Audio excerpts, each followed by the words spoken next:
here. I am Tyrion, and today's discussion is on utilitarianism and the ethics of Benthan and John Stuart Mills.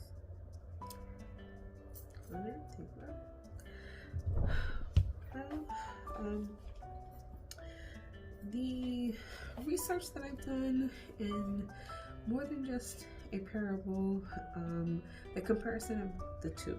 So we have the highs and also the lows.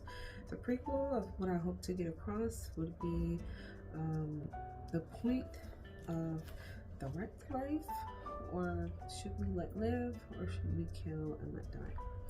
But the fun part is, not just so serious, the fun part is getting to know who John Stuart Mills is, and also Benthan and their parables. First, I like to just reiterate the rhetoric of the term sentient, of pleasure. Sentient comes from a portion of utilitarianism of the being, right? A pleasurable being, a wonderful sentient feeling, who deserves those life's little pleasures and deeds of sentient. Just sticking with the term, I like the term. It made me think about our order in our term cycle of life, right? Here on Earth. So there's kingdom, phylum, there's class, order, family, genus, and species. But with the presentation of Mr.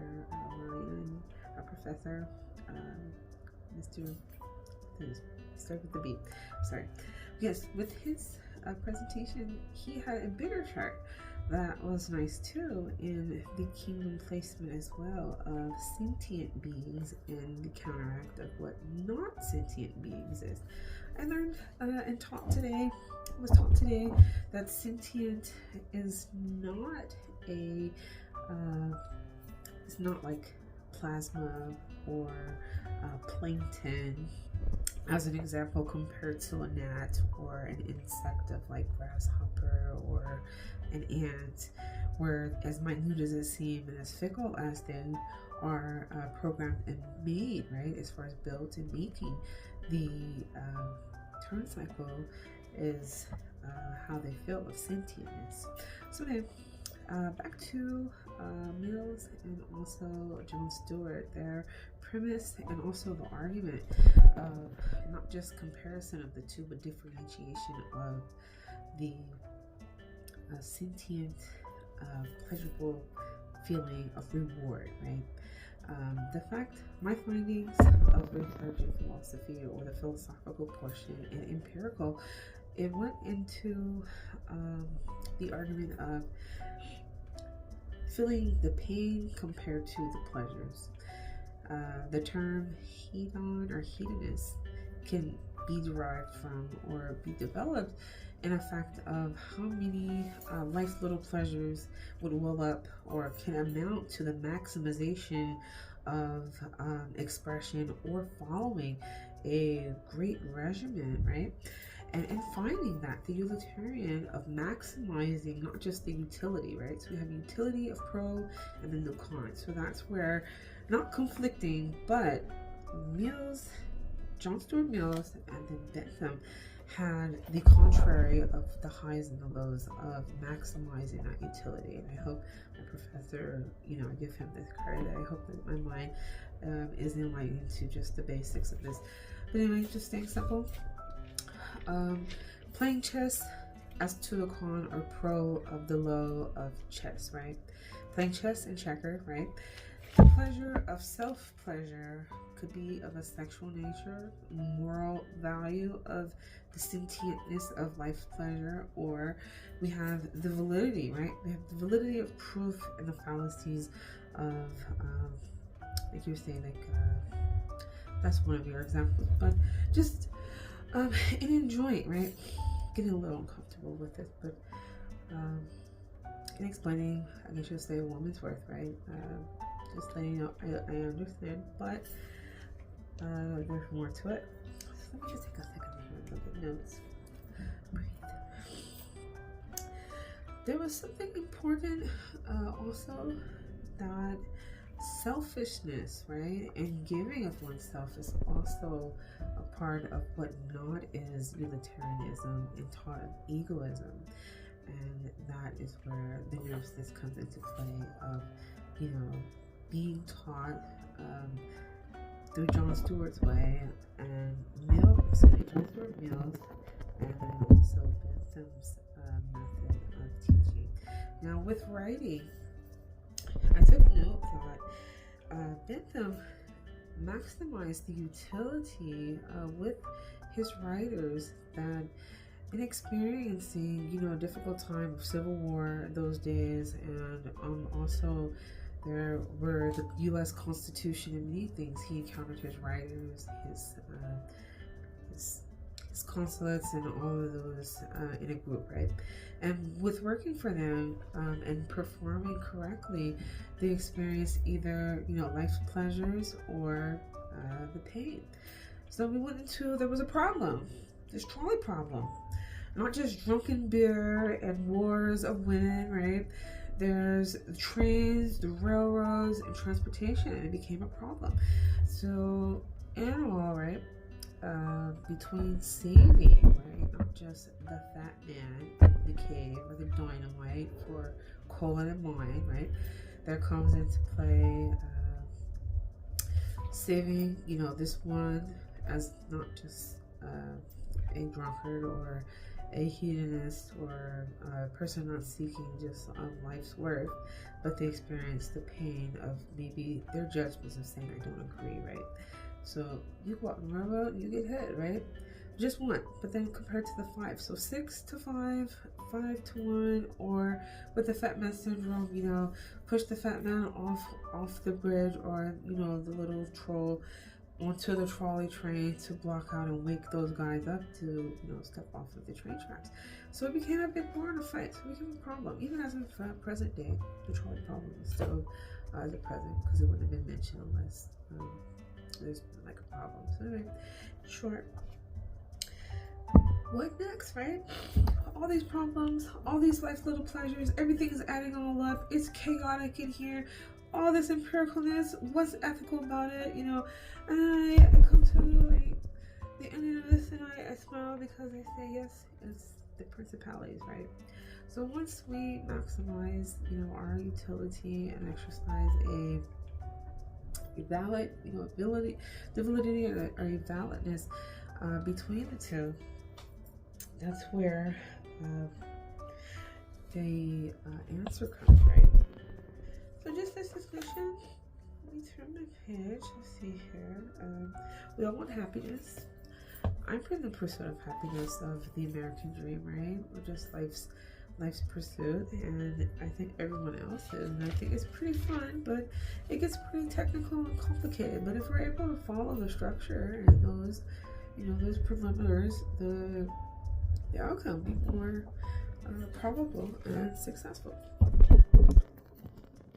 There was something also mentioned of using our common sense, and from the beginning, let's see here.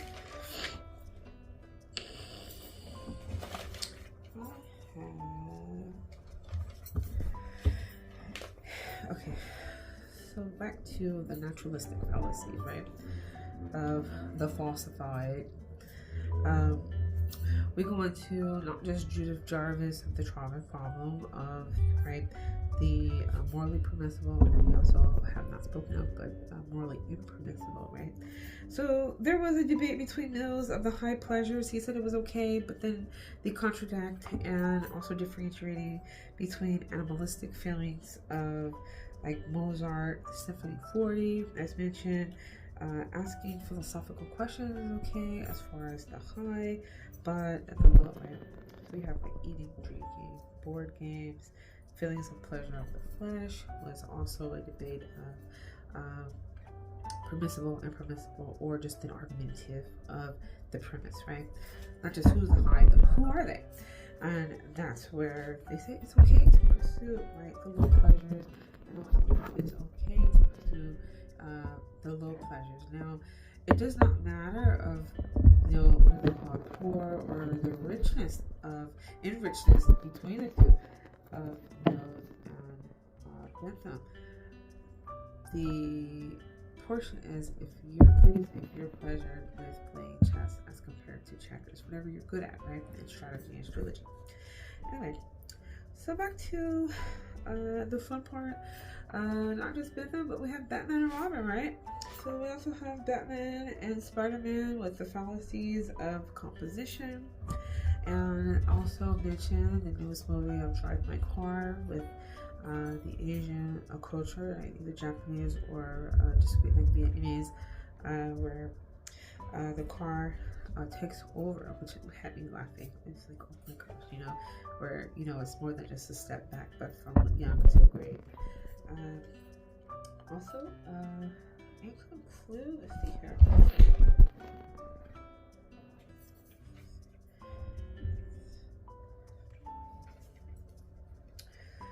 Yes.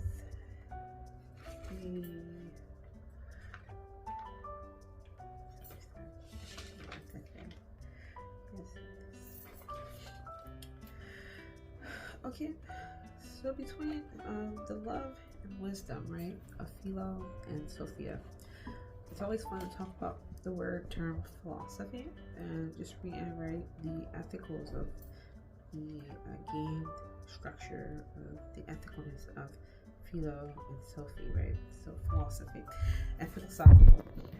Well, Mills taught that the pleasures of the animal isn't better than the pleasures of human contact. So further, he lamented that the experience of right or the pro, right, con can have a relationship with a human and any tamed animal. So that discussion with the reading was also there. And utilitarianism to Mills was if his writers, his Edenists, his people could hold the theory of utility to experience life's little pleasures were given other painful life experiences, like in their writer's way. Philo love was given, meaning like no pain, and then also Sophie as a writer's work philosophically. Right? So as a writer's work philosophically. Let's see here. Kind of like the 7-year itch or something. No pain, no gain. Nobody get hit. Nobody gets hurt. Yeah, I was thinking about that. That was kind of funny. So yes, and Benthan. I had something to say about the Godfather to Mills. There was also discussion that there was correlation between relativity of relative, but their dates and their birth dates were totally different. And Benthan taught about Euphorum and Thorum, right? And the fact of sentient beings, right? That was also not just that, but that term was also a key feature of teaching the unselfishness of the Thorum and Theorem. He lived from, I believe, 1730.